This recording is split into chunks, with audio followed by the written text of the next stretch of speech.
Hey, can you spell ugly? Because we're going to talk about the ugliest aircraft in the books. Let's talk about it. Dance with me. You know, this is a great time of year. Getting into the holiday spirit, put up some Christmas lights, you know, go buy some presents, great things. But this time of year also marks the anniversaries of the demise of some of the original cornerstones of the airline industry. Pan Am flew its final leg from Barbados to Miami on December 4th, 1991. And one can argue that Pan Am influenced aviation more than any other airline. No airline had the same reach around the globe. Pan Am's famous blue global logo changed the way the world came together in that era. They completed the first trans-Pacific airmail service, delivering goods out of San Francisco to Manila, which saved 2 weeks of what ships could do at that time. And Pan Am single-handedly brought continents closer together. Pan Am was on the leading edge of innovation. They ordered the first aircraft of the jet age with simultaneous orders of the Boeing 707 and the DC-8 while they were still on the drawing board. They hadn't flown yet. They started the jet era in 1958 with the first flight of the Boeing 707 from New York to Paris. Sounds like a Lindbergh thing, huh? Without this kind of vision and investment, aircraft manufacturing and the need for air traffic services would have developed at a significantly slower pace, and we wouldn't be where we are today.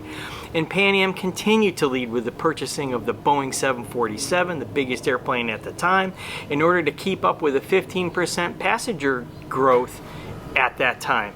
And so that made air travel affordable to the masses. And that was, you know, the beginning of gauging, where you want to have more people fly, you gauge up the airplane, you put more people in it. Today, airlines simply add another airplane, a smaller single aisle maybe. But in the 60s and 70s, upgauging was the answer for capacity. But then the financial struggles of the 80s and a Lockerbie bombing disaster occurred where 270 people died, and it was game over. Pan Am is not alone, of course. And in this same time frame, in December, 20 years ago, TWA shuttered its doors a final time in 2001, being taken over by American Airlines.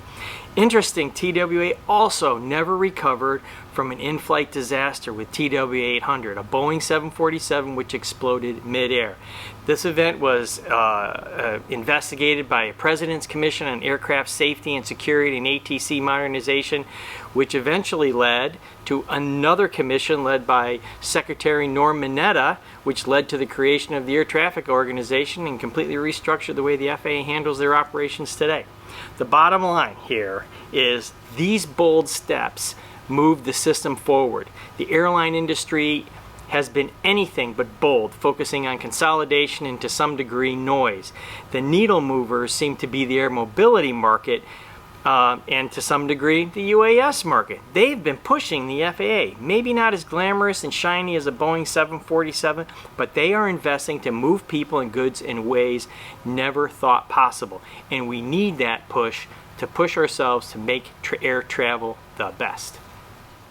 So I mentioned the kind of investments that UAM is making that are on at least relative par with the kind of investments that Pan Am was making that drove the aviation industry forward. You know, UAM is making investments in airplanes and infrastructure and sort of that route structure that doesn't exist today. You know, there are several manufacturers that are in play: Joby Aviation, Archer, Beta, and their aircraft need to take off and land somewhere. Airports are pretty obvious, but they don't directly connect people where they want to end up necessarily. That's sort of the whole Uber model, right? That's the fulfillment of the last mile of what UAM delivery services are all about something to actually get from the truck to the front door of your house. And will that infrastructure, and that is where they're focusing on infrastructure, and UAM manufacturers are driving that as a vertical. Have a place to land, have an airplane, have a business model to support that. So, enter the Vertiport. The FAA used to have a Vertiport standard, but it was canceled in 2019, just as this kind of industry was taken off. It didn't meet the needs of electric vehicles, nor did it take into account the precision controls that these aircraft promise. And that precision is important when you're going into confined spaces. A new standard is expected to evolve in the next couple of years, and in the meantime, heliports seem to be an obvious, important launching point for initial operations. So there are over 5,000 public use airports in the U.S. Add an additional 8,000 private airports, and that's a giant network. But heliports are just the opposite. There are only 59 public use heliports and nearly 6,000 private heliports. Whoa! And if we look at the European Union, they have over less than 100, 99 exactly, heliports. 99, that's it. Oh my gosh. We are seriously lacking in the necessary landing space for urban air mobility vehicles. Aircraft manufacturers are partnering with parking garage owners, and in the case of Hyundai, buying prime land. But after buying the land, there's this hidden infrastructure that needs to get done, including charging stations, fire suppression, passenger screening mechanisms, lighting, precision navigation capability for landing, traffic situational awareness, if not traffic control someday, weather information, all kinds of stuff has to go along with it. Buying the piece of property is just the beginning. It's like buying a house.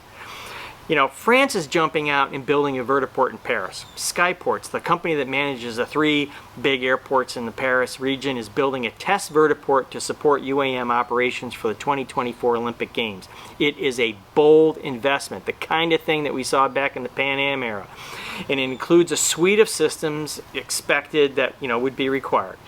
Traffic situational awareness, weather, lights, all that good stuff. We need a program like this in the U.S. in the books.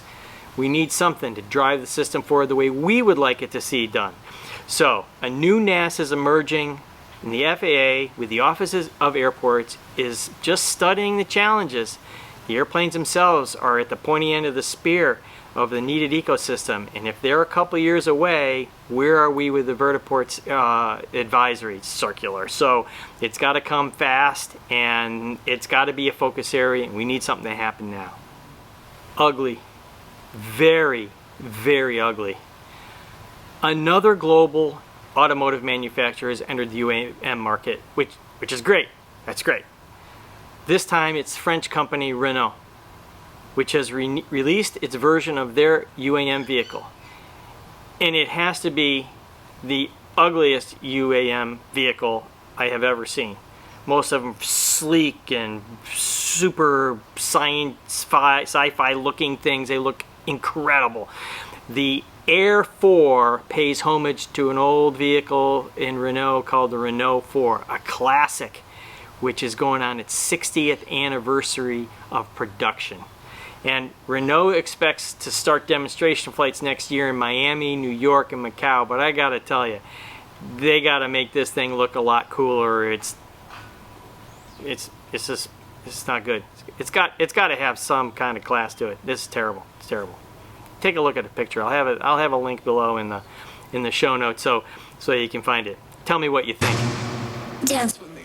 Leave me a comment below. Check out those other links. Smash that like button. Subscribe if you haven't already. We'll see you next time.